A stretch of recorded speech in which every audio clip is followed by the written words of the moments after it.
Otzipetic a la clase de quiché. El día de hoy vamos a escuchar un cuento, así que presta mucha atención. Uwashak Tanaj, Rilokolej, Uwachej Ulej, la madre naturaleza. En las comunidades mayas se acostumbra la siembra de maíz durante las primeras lluvias de cada año. Es una actividad muy especial. Todos escogen entre las cosechas anteriores las mejores mazorcas. Luego se sientan en familia a desgranar lo que será la semilla.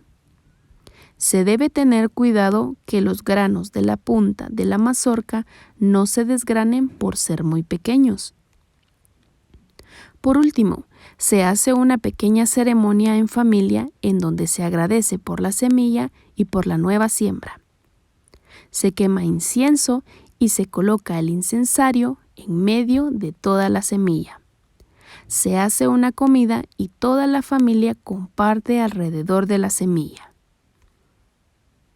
Luego, al ir a sembrar, se hace un pa-bokaj. Yo te ayudo, tú me ayudas. Se juntan los amigos a ayudarse a sembrar sus tierras. Para el almuerzo, se hace una fogata para comer juntos. Cada uno lleva su comida en sus recipientes. A la hora del almuerzo, todos comparten su comida con los demás. Les sirven a los otros 1 o 2 tortillas con lo que llevan de almuerzo. Todos comen y beben alrededor del sagrado fuego. Agradecen que la siembra está realizada. Además, riegan algo de maíz en el suelo. Agradecen que la siembra está realizada.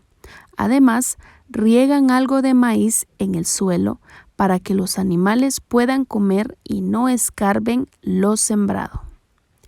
Esta es una tradición muy común en todas las comunidades mayas.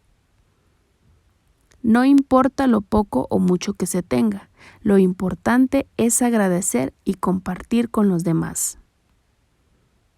Y colorín colorado, esta historia se ha acabado.